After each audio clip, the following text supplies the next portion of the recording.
ऐसे जब 20 साल पहले मैं खड़ा हुआ था ऐसे किसी ऑफिस में जाके, तो मुझसे पूछा गया था कि क्या है। किसी डायरेक्टर के असिस्टेंट ने पूछा था क्या है।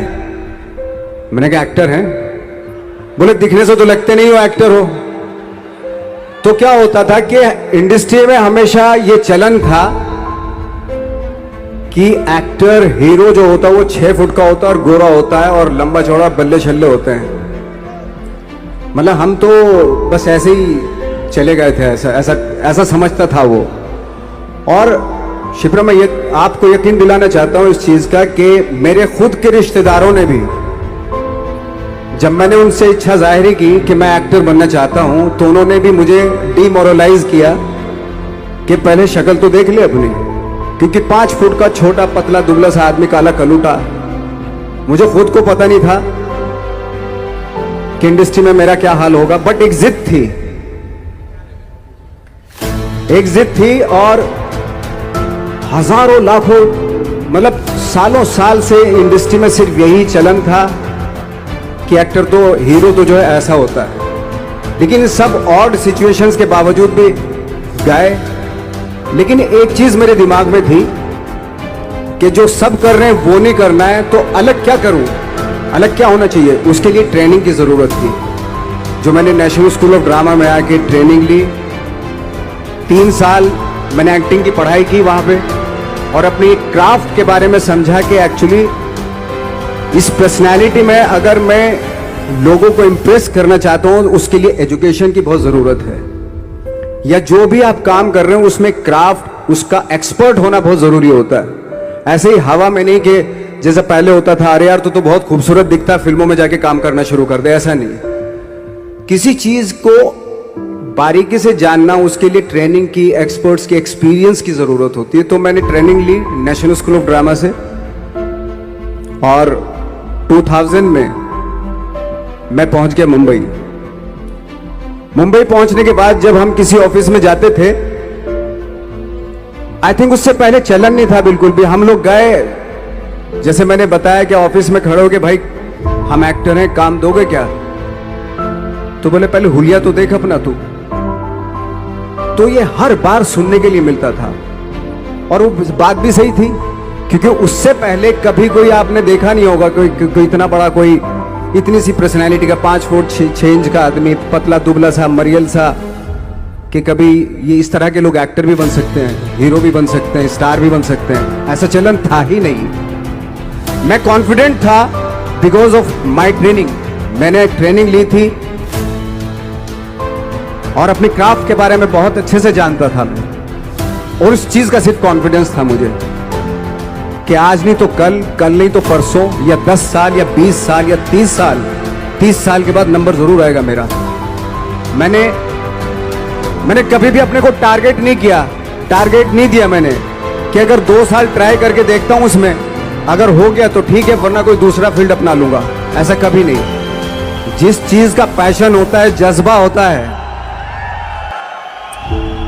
अगर आप दिल से चाह लो ना, तो पूरी दुनिया झुक जाती है उसके ऊपर।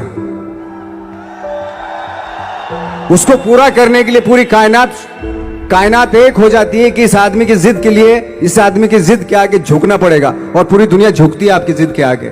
लेकिन आपको जिद्दी होना पड़ता है, आपको बहुत सारे सेक्रीफाइस भी करने पड़ते हैं, क्योंकि ये आपने चाहा है। परीक्षा देनी पड़ती है आपको, जितना बड़ा इम्तिहान होगा उतनी बड़ी परीक्षा भी देनी पड़ेगी। आसान काम नहीं है। छोटे छोटे टारगेट बनाएंगे तो छोटों में निपटारा हो जाएगा। हमेशा अपने आप को टारगेट बढ़ा दो। तो उसके लिए हमेशा अपने आप को अनकंफर्ट जोन में डालो, कि जो इम्पॉसिबल है उसको पॉसिबल करने की शिद्दत, पैशन आपके अंदर होना चाहिए, वो हो जाता है। आज जो दुनिया में इतने सारे एक्सपेरिमेंट हुए हैं, ये सिर्फ इसी बिना पे हुए हैं, पागलपन के जरिए ही हुए हैं ये सारे एक्सपेरिमेंट। एक मैंने कहीं सुना था कि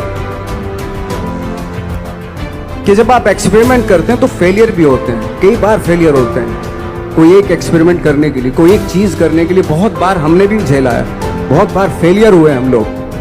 लेकिन एटलीस्ट हमें इतने सारे फेलियर होने से इतने तरीके पता चले कि इन तरीकों से सक्सेस नहीं मिल सकती। फॉर एग्जाम्पल, एडिसन ने जब बल्ब का आविष्कार किया तो 100 बार एक्सपेरिमेंट किए अपनी जिंदगी में। 100 बार एक्सपेरिमेंट करने के बाद जब उसको पता चला कि अरे फॉर्मूला तो ये था बल्ब बनाने का, तो एटलीस्ट उसको ये, उसके साथ साथ उसको ये भी पता चला कि 100 जो तरीके हैं, 100 तरीकों से बल्ब नहीं बनता, ये भी पता चला उन फेलियर्स में उसको।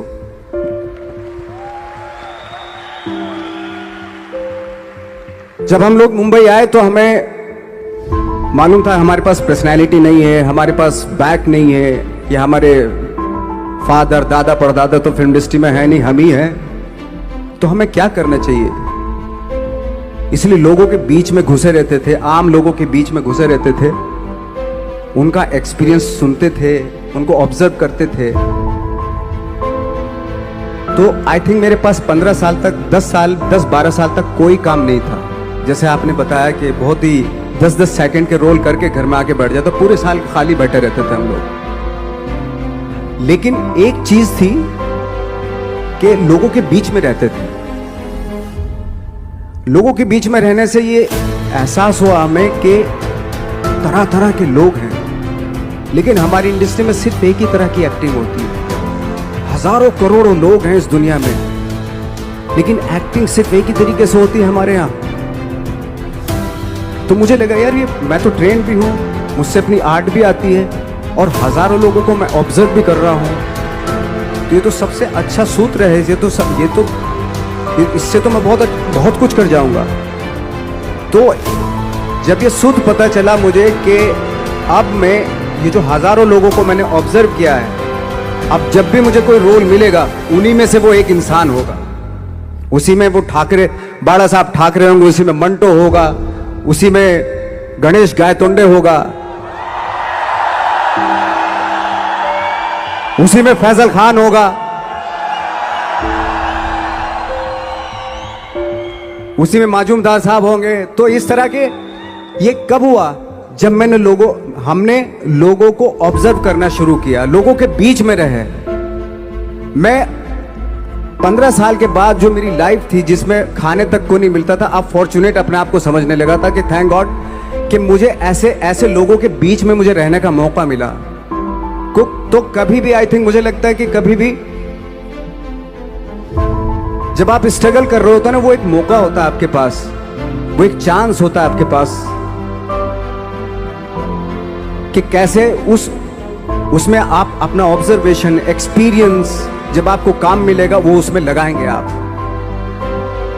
तो मेरी लाइफ बहुत ही